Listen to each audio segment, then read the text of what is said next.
In Ghana's real estate market, who really pays the agent's commission? Is it the buyer or the seller or both? Well, the answer is usually both. But then the real story is far more complicated, and that's what we're breaking down today. I'm Desmond Kafui, and welcome to another episode of Ghana Ground Up. Now, here's how things are supposed to work. The seller or the developer hires an agent, known as the listing agent, to market and sell their property.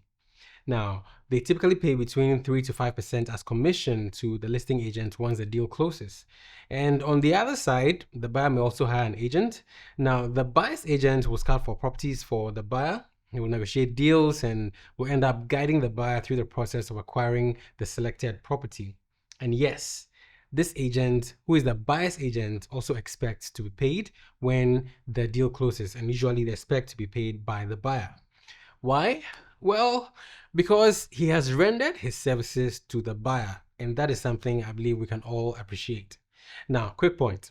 When I use the pronoun he, it covers both sides, he and she. So for the sake of simplicity, I'll use the male pronoun he. So in theory, both sides are covered. The seller pays his agent, and then the buyer also pays his agent. Now, regardless of what I just said, there's still a lot of confusion about this issue. And here's where things get quite messy.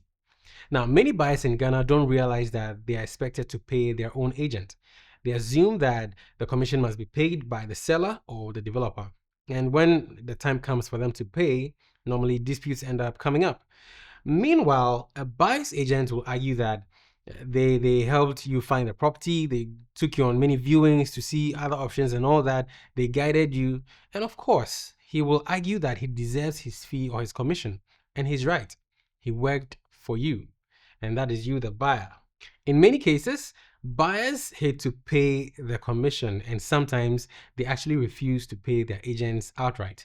And this normally leaves the agents frustrated, unpaid, and they end up feeling very used, and that's not a very good feeling. But you see, there's a reason why this confusion and this issue exists. Now, this confusion has a root cause, and the root cause is this. Ghana doesn't really rely much on exclusive property listings. Now, give me a moment to explain. Let's set a premise. Now, to set a premise, let's look at, let's say, the markets in the US or Europe. Now, over there, the seller usually pays a set commission, and this commission is split between the seller's agent and the buyer's agent, and everything is very clear. And this clarity is as a result of exclusivity when listing and marketing a property. Now, so there's a case where a developer will go into contract with a broker or an agent to exclusively list and market their property, meaning only one agent has the right to market and sell a particular property, and this arrangement is set for a defined period of time. So when another agent wishes to introduce that exclusive listing to their client, they will have to go through the exclusive listing agent. So there's no backdoor where maybe the listing agent will be sidelined and then other agents will come in and then take over the deal or maybe hijack the deal.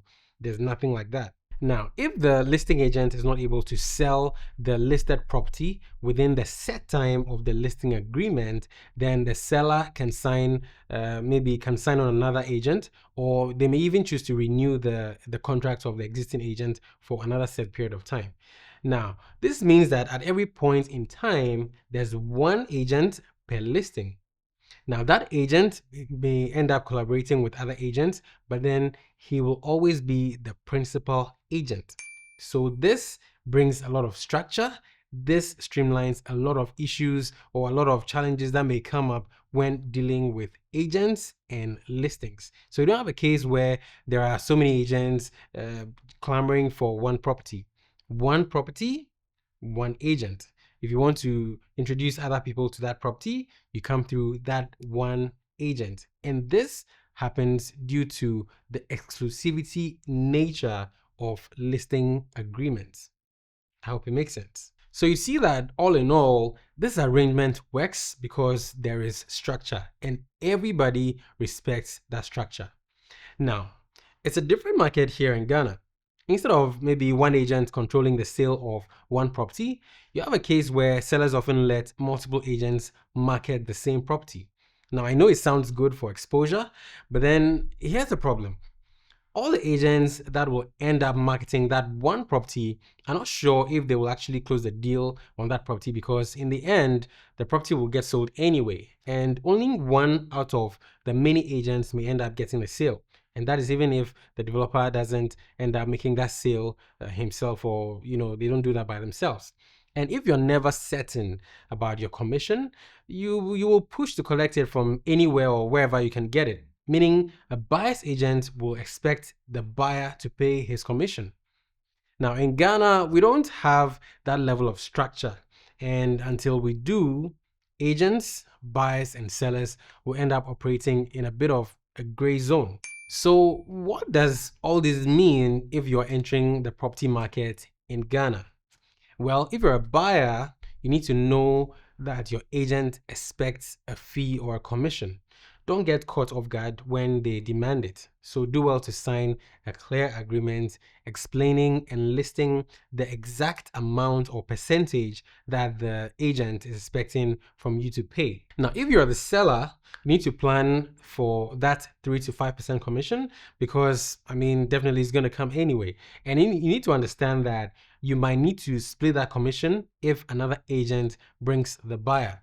That means that if let's say your listing agent, you the seller, your agent doesn't end up bringing the person who buys the property, but then some other agent brings the buyer, then you may have to share that commission, give half or maybe whatever percentage you agree on, give part of that commission to your listing agent, and then the remaining part of that commission goes to the buyer's agent. And if you're an agent, you need to protect yourself with contracts.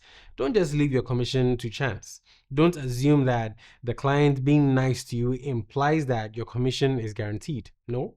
Don't settle for any verbal agreements, and make sure you put everything in writing and get your client to sign. At the end of the day, both buyers and sellers usually pay commissions in Ghana. But because most listings are non-exclusive, agents normally end up chasing commissions from every angle, which leads to confusion and also mistrust. And as Ghana's real estate sector matures and regulations tighten, we'll see clearer systems and hopefully less drama around commissions. So let me throw this back to you. Have you ever been asked to pay a commission you were not expecting to pay? And how much were you charged? Share a story in the comments so we can pick a cue, learn a thing or two, and also make some reference to whatever we've experienced on our own parts, and also line them up with what I'm sharing on the podcast today. If this episode helped you in any way, I believe it has, well, do well to share with your friends, do well to share with your family, do well to share with anybody who's looking to buy a property, or anybody who's just curious about how things work in the market. And of course, this topic about who pays a commission has been an issue for a very long time. It's been long-standing for a very long time, and there's been so many challenges. Agents, some have to end up taking on their clients, bring in lawyers and all that. If you understand the market we're in, which I have clearly outlined in today's podcast, you would realize that the market in Ghana doesn't make room for the kind of systems that we have elsewhere. And so, as they say, when you're in Rome, do as the Romans do. When you're in Ghana, as a buyer, you can expect, or you must expect, to pay a commission. Now, I know the Real Estate Agency Council is working to streamline all these things. They are registering agents now, so you can expect that everything's going to be more streamlined. And you can also expect that this issue about commissions and all that will be a thing of the past. I'm Desmond Kafui, and this is Ghana Ground Up. I'll catch you in the next episode.